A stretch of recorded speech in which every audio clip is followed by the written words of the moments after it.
obviously touching on it being the 100th test between these two teams and all the history. It's pretty much, I don't think many people would argue it's the greatest rivalry in world rugby. And we've seen South Africa obviously been poor the last couple of weeks. Do you think there's any chance they've just been looking ahead to this test and maybe they sort of let the Wallabies? You're shaking your head. I'm not on the right path there, Fisky. Oh, you might be. Look, I got them wrong last game, and I've said that New Zealand probably been flattered in those first few matches against the Wallabies. Maybe I'm wrong, but I'm pretty confident. Just the slickness, the fitness, the match hardness of the All Blacks. I don't know if South Africa can get to that level as quickly enough. And I know they do lift. It's almost funny that they'll lift against different sides, South Africa, and the All Blacks is always one of those ones that New Zealand do have trouble with the Springboks from time to time when they probably shouldn't. So maybe I'm wrong, but no, I'm pretty confident the All Blacks will dominate the match. And I don't know if they've got a plan B, Springboks. New Zealand will know what to expect, and I think they'll be way better at it. Sure, yeah.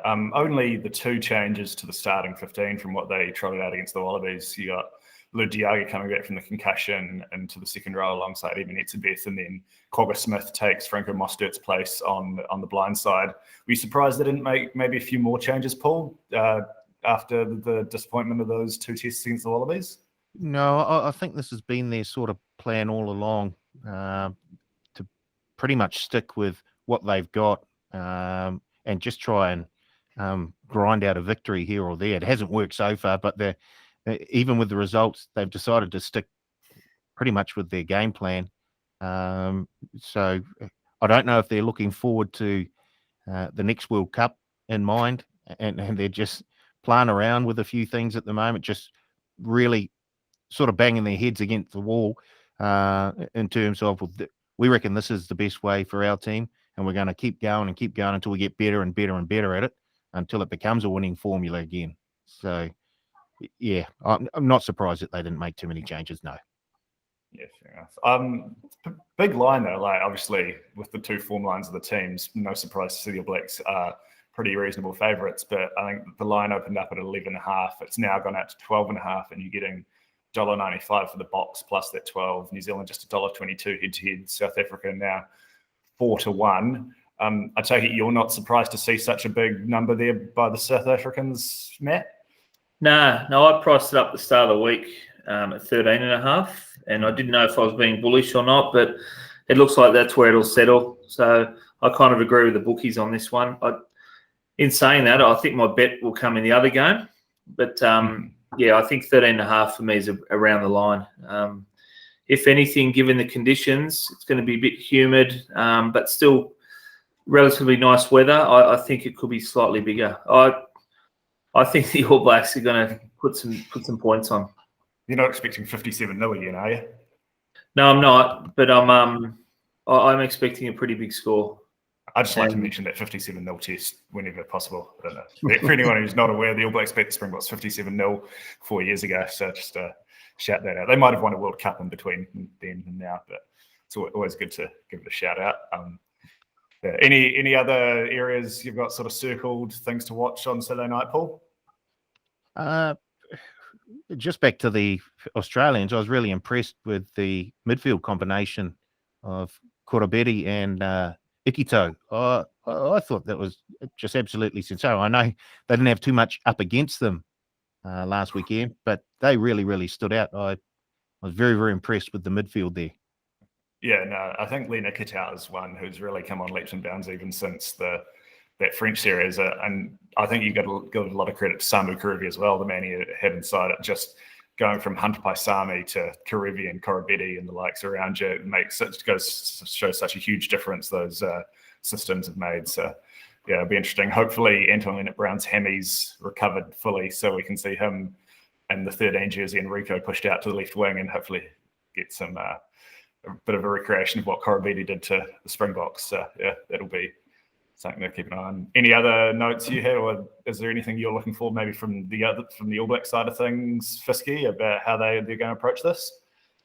Yeah, I'm intrigued. Like, I'm really looking forward to the match. I want the All Blacks, and sometimes they worry me, their coaching staff. I do want them to take a leaf out of Rennie's book, play to their strengths. The standard of New Zealand rugby this year, whether it's Super Rugby, Aotearoa, NPC, or whatnot, it's classy. The ball's been kept in hand. They're getting the ball in transition really quickly, putting pressure on the defence. I want them to do that. I don't want them to get stuck into a 2 or 3 phases and kick game, because that's playing into South Africa's hands. They really have to stick to their strengths. I hope we do that.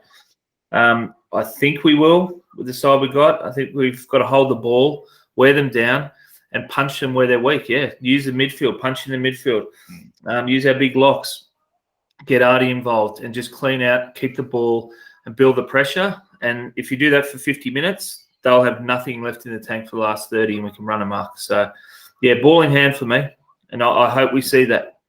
Yeah, especially with the performances we've seen with some of those sort of big ball-playing locks and loose forwards. Retallick's been back to almost his best in the Bledisloe Cup tests. Akira Ioane, obviously, we've touched on his performances a lot on the pod in recent weeks. If they can get those guys out in the wider channels, Cody Taylor or Samasoni Takea, whoever the hooker is, and get them matched on with some of those smaller Springbok backs, I think, yeah, that'd be a recipe for success. But are you at all concerned that the coaching staff might go the other way and try and sort of square up to the Springboks and fight them in a phone booth, Paul? It's possible. I don't think they will, though. The style of rugby that they've been playing so far has been very, very successful, and there really is no reason to change a winning plan. They don't have to rearrange the deck chairs on the Titanic. They've got a wet sail there in the home straight. They have been very, very impressive the last month or so. Yeah. One thing I will say, if I was a Springbok fan, to give me a little bit of hope, I'd be happy to see they've ditched the Mostert at blindside experiment. I think that might work when you're playing the Lions and you don't have to worry about covering in space too much. But the guy's clearly, doesn't have the pace to defend an All Black style attack. So Quagga Smith, obviously former Sevens player, he's a great athlete.